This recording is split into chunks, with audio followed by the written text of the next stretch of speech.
네, 예청자 여러분 안녕하십니까? 오늘은 어떠셨습니까? 예청자 여러분 모두 즐겁고 유익한 하루가 되셨을 거라고 생각합니다. 9월 20일 화요일 캐프뉴스로 오늘 하루를 정리해 보시기 바랍니다. 그리고 어저께 저녁 뉴스를 찍고 7시까지 방송이 되게끔 세팅을 해놨는데 손흥민 스토리 어저께 들으셨죠? 해트트릭 했다고 그 영상에 저작권이 걸려서 오늘 아침 10시에 다시 편집을 해서 올렸는데 혹시 그 뉴스를 보셨는지 모르겠습니다. 오늘 만약에 아직 못 보셨으면 이 뉴스를 보시고 난 후에 어저께 것도 좀 봐주시면 감사하겠습니다. 네, 먼저 오늘 주요 뉴스 헬라인부터 전해드립니다. 23년 전 한인 여고생을 살해한 혐의로 중신형을 선고받았던 남성이 22년 만에 무죄 석방됐습니다. 검찰의 재수사로 새로운 용의자들이 드러나고 있다고 합니다. 캘리포니아 주가 오는 2027년부터 시신을 퇴비로 만들어 매장하는 퇴비와 매장 방식을 허용합니다. 비인간적이라는 반대 주장도 적지 않습니다. 오미크론용 새 백신이 부족해 원활하지 않았던 부스터샷 접종이 LA 카운티에서 본격화됩니다. 1,500여 곳에서 오미크론용 2가 백신을 접종받을 수 있습니다. 11월 선거를 앞두고 불법 이민자 문제로 두고 민주당과 공화당의 공방이 격화되고 있습니다. 플로리다 주지사가 항공기 편으로 불법 이민자들을 바이든 대통령의 델러웨어 별장으로 이송한 것으로 알려져 파장이 일고 있습니다.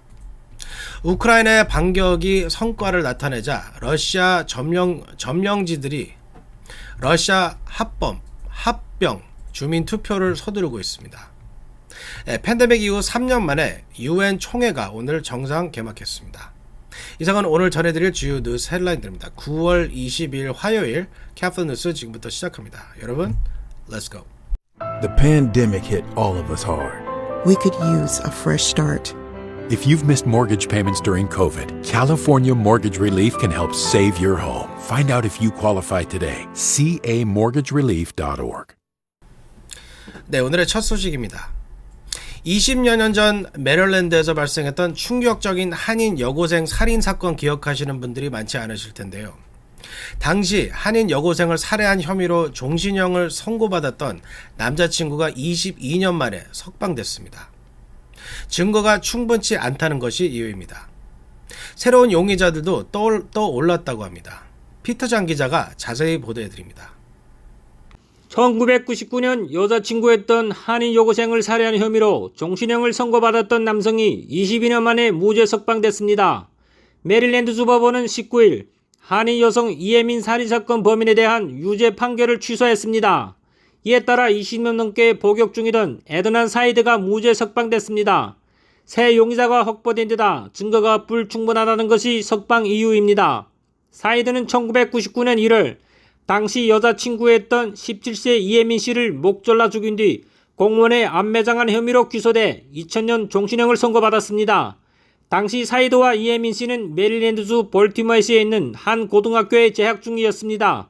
이 사건을 재수사한 메릴랜드주 검찰은 2명의 다른 용의자에 대해 새 정보를 확보했으며 이전 재판에서 증거로 사용된 휴대전화 기지국 정보를 신뢰할 수 없다며 법원에 유죄 판결 취소를 청구했습니다.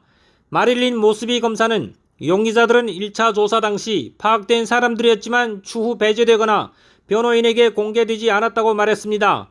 또 검찰은 재수사 과정에서 피의자 중 한 명은 이 씨를 살해할 동기가 있고 다른 한 사람은 이 씨를 협박했다는 문건을 발견했다고 덧붙였습니다. 판결 이후 모스비 검사는 우린 아직 사이드가 무죄라고 선언하지 않았지만 공정과 정의를 위해 사이드가 새로운 재판을 받을 자격이 있음을 선언한 것이라고 말했습니다. 그가 결백하다는 것은 아니지만 새로운 증거가 발견되었으니 재심이 필요하다는 주장입니다. 새 재판을 진행할지 무혐의로 사건을 종료할지는 DNA 분석 내용 등 조사 결과에 달려 있으며 이 결정이 내려지기 전까지 사이드는 전자 발찌를 착용하게 됩니다. 카플란 뉴스 피터장입니다. 네, 제가 몇 년 전에 serialpodcast.org라는 웹사이트를 찾아서 이혜민 학생이랑 아드난 사이드 스토리를 들었습니다. 12회를 이제 나눠서 어느 그 저널리스트가 이 스토리를 이 인베스티게이션 아주 깊게 설명하는 시리즈가 있는데 이거를 통해서 이 인베스티게이션이 다시 시작이 됐고 결국에는 아드난 사이드가 풀려난 것입니다. 그래서 여러분들이 만약에 시간이 되시면 영어로 이제 방송이 되는 거지만 아주 재밌게 들으실 수 있습니다. 그래서 그 웹사이트 이름은 제가 여기다가 올려드리겠습니다. 네, 사람은 죽으면 흙으로 돌아간다고 하죠.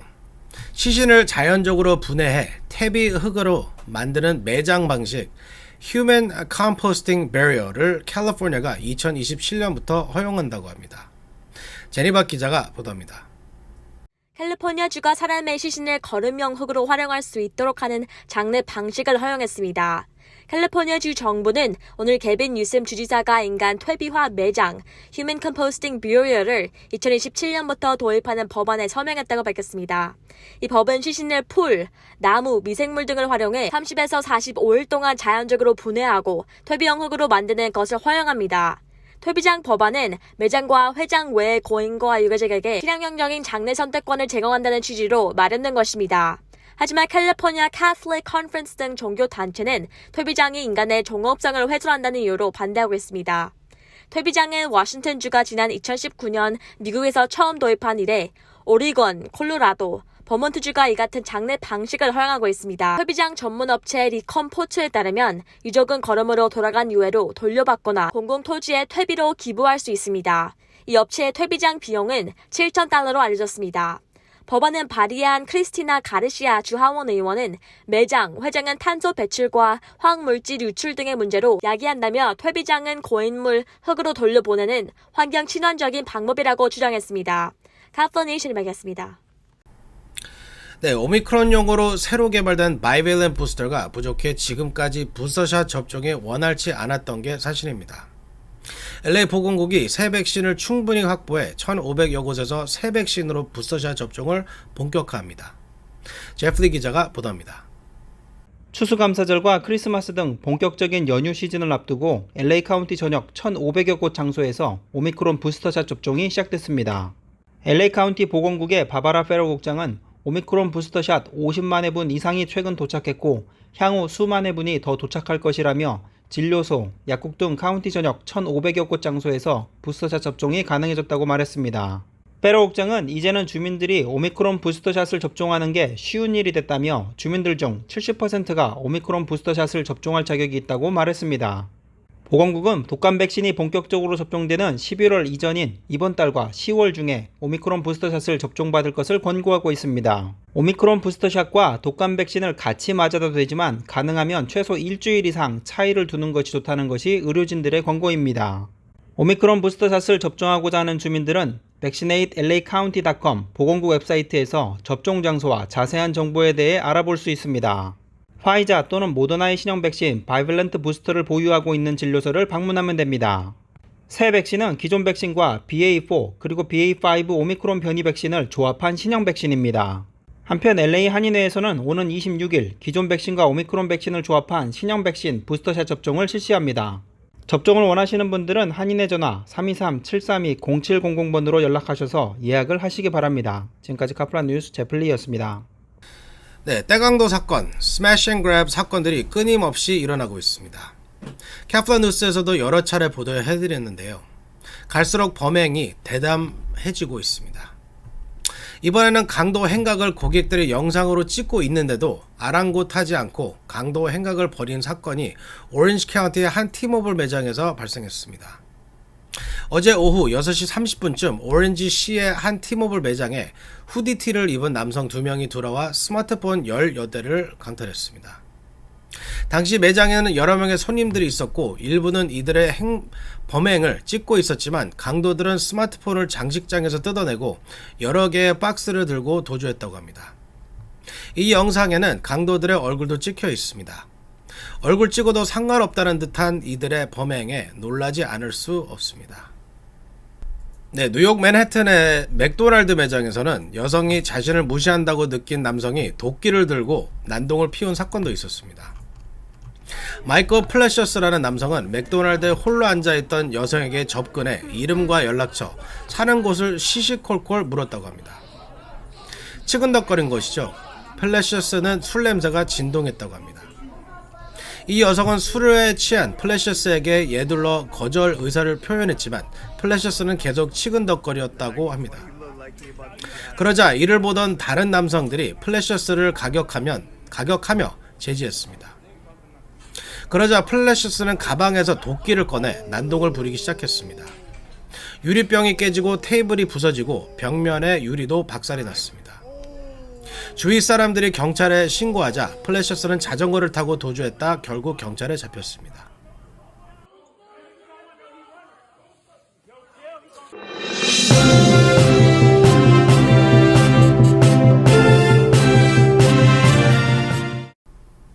네, 다음 소식은 좀 황당한 소식인데요. 저도 이거를 보면서 어이가 없어서 어쨌든 보도해드리겠습니다. 식당 종업원에게 준 팁을 2개월이 지나 돌려달라고 한 진상 손님이 손가락질을 받고 있습니다. 팁을 $3,000를 줘 칭찬을 받았던 손님이 2개월 후 이를 돌려달라고 해 소송이 벌어졌다고 합니다. 제니박 기자가 보도합니다. 식당 종업원에게 팁으로 준 $3,000를 줬다 손님이 2달이 지나 팁을 다시 돌려달라고 요구하고 있어 갈등을 비추고 있습니다. 지난 7월 펜실베니아의 한 작은 피자 가게에서 일하던 마리아나 램버트는 영수증을 보고 깜짝 놀랐습니다. 손님이 $3,000 거액의 팁을 내놓았기 때문입니다. 손님이 먹은 식사는 $13.25였습니다. 당시 팁을 남긴 에릭 스미스는 예수를 위한 팁이라는 사회운동의 일원으로 해당 팁을 남겼다고 인터뷰를 통해 공개적으로 밝혔습니다. 팁을 받은 마리아나 역시 힘든 시기에 낯선 사람으로부터 도움의 손길을 받을 수 있었다. 정말 가슴이 따뜻해지는 순간이라고 회답했습니다. 하지만 이 훈훈한 사연은 2달이 지난 지금 얼굴을 찌푸리게 하는 씁쓸한 얘기를 전락했습니다. 팁을 줬던 에릭이 마음을 바꿔 팁을 전액 환불해달라고 카드사 측과 피자 가게의 요구에 소송전이 벌어지고 있기 때문입니다. 하지만 피자 가게 측은 에릭이 준 돈을 점원이 마리아나에게 정상 지급했으며 4개월이 지난 시점에서 이미 써버린 돈을 돌려줄 수는 없다는 입장입니다. 식당 측에 따르면 에릭은 돈을 돌려달라고 주장한 뒤 돈을 돌려줄 수는 없다며 나를 고소해라. 법원이 판결해 줄 것이라고 말하고는 연락이 두절됐다고 합니다. 예수를 위한 팁은 성실하게 살아가는 이들에게 주어지는 예수의 깜짝 선물이라는 의도를 남겨주는 거액의 팁 문화입니다. 카플러니션백이었습니다. 네, 공화당 주지사들이 민주당 지역으로 불법 이민자들을 버스로 이송하고 있다는 소식 전해드린 적 있는데요. 플로리다 주지사가 불법 이민자들을 항공기에 태워 바이든 대통령의 델러웨어 별장으로 이송한다는 소식이 나와 민주당과 공화당의 공방이 격화되고 있습니다. 제프리 기자가 보도합니다. 11월 중간 선거를 앞두고 불법 이민자 문제를 두고 공화당과 민주당이 격렬한 공방을 벌이고 있습니다. 불법 이민자 문제에 불을 붙인 것은 공화당 측입니다. 공화당 주지사들이 불법 이민자를 버스에 태워 민주당 출신 시장이나 주지사가 있는 곳으로 사실상 덤핑하듯이 이송하는 일이 연이어 발생하고 있기 때문입니다. 공화당 주지사들이 바이든 정부의 이민 정책에 항의하기 위해 워싱턴 DC 부통령 관저에 이어 바이든 대통령의 델라웨어 별장을 다음 공격 대상으로 삼을 것으로 알려지고 있습니다. 그러자 민주당과 백악관은 공화당 주지사들이 이민자들을 그들의 의사와 상관없이 강제로 이송했다는 의혹을 제기해 수사도 진행되고 있어 이번 공방이 전방위적으로 확산하고 있습니다. 카린 장 피에르 백악관 대변인은 오늘 브리핑에서 불법 이민자들을 태운 비행기가 바이든 대통령의 여름 별장이 있는 델라웨어주 레호보스 해변 지역으로 이동하고 있다는 보도와 관련 비행기에 대한 소식을 들었다고 말했습니다. 앞서 일부 언론은 비행 경로 추적 사이트 Flight Radar 24 등을 토대로 이민자를 태운 전세 비행기가 텍사스주를 출발해 플로리다주를 경유한 뒤 델라웨어로 이동할 것으로 예상된다고 보도했습니다. 이 전세기는 지난 14일 론 디센티스 플로리다 주지사가 텍사스 불법 이민자 50명가량을 매사추세츠주의 부유층 거주지인 마서스 비니어드에 이송할 때 사용한 비행기로 알려졌습니다. 장 피에르 대변인은 디센티스 주지사의 유일한 목적은 공산주의를 피해 도망친 이민자들을 정치적 볼모로 혼란을 조장하려고 하는 것이라고 비판했습니다. 지금까지 카플란 뉴스 제플리였습니다. 네, 우크라이나가 러시아에 대한 대대적인 반격 작전을 벌이고 있는데요. 러시아가 점령한 우크라이나 동부 지역들이 러시아 합병 주민투표를 서두르고 있습니다. 피터장 기자가 전해드립니다. 우크라이나 내 러시아 점령지들이 러시아로 합병을 위한 주민투표를 오는 23일 시작합니다. 우크라이나의 영토 탈환 공세가 거세지자 당초 11월 실시 예정을 앞당겨 서둘러 투표를 실시하는 겁니다. 러시아 합병 주민 투표가 실시되는 지역은 우크라이나 동부 도네츠크 인민공화국과 루안스크 인민공화국 등 이미 독립을 선포한 지역 외에 남부 자포리자주와 헤르손주까지 포함한 러시아 점령지 전체입니다. 도네츠크 인민공화국 수장 데니스 푸실리는 돈바스가 고향으로 돌아간다. 적기가 왔다며 의회에 관련 법안을 지지해달라고 요청한다고 밝혔습니다. 도네츠크 인민공화국 의회도 주민투표 실시 법안을 만장일치로 즉시 통과시켰습니다. 그는 투표가 통과되면 도네츠크 인민공화국을 러시아 영토로 편입하는 것을 최대한 빨리 승인해달라고 푸틴 대통령에게 요청했습니다. 루안스크 인민공화국 수장 레오니트 파센치크, 자포리자주 수반 예브게니 발리츠키, 헤르손주 수반 블라디미르 살도 역시 같은 계획을 발표했습니다. 세르게이 라브로프 러시아 외무부 장관은 이번 투표 결정에 대한 논평에서 현재 상황은 그들이 자기 운명의 주인이 되고자 함을 보여준다고 밝혔습니다. 애초 러시아는 지난 11일 치러진 정기지방투표와 연계해 점령지 주민투표를 추진한 것으로 알려졌으나 점령지 상황이 불안해지자 투표 일정을 앞당긴 것으로 보입니다. 지금까지 카플라 뉴스 피터장입니다. 네, 오늘 UN 총회가 개막됐습니다. 코로나 팬데믹 이후 3년 만에 처음으로 정상적인 총회가 개막된 것입니다. UN은 오늘 뉴욕 본부에서 제77차 UN 총회의 하이라이트인 구역급 주간을 시작했습니다. 팬데믹 기간 화상으로 진행되던 회의가 3년 만에 대면 연설과 회의로 변경됐습니다. 올해 UN 총회 기존 연설에서 가장 주목되는 주제는 전 세계 안보와 경제에 영향을 미치고 있는 우크라이나 사태입니다. 오늘 윤석열 대통령의 UN 무대 대비 연설도 있었습니다. 윤 대통령은 터키, 키르기스탄, 카자흐스탄, 카트로, 정상 등에 이어 10번째 기조 연설자로 나섰습니다. 윤 대통령은 자유가 위협을 받을 때 국제 사회가 연대해 그 자유를 지켜야 한다고 말했습니다. 바이든 대통령은 내일 연설할 예정입니다. 러시아 비판이 골자가 될 것 같습니다.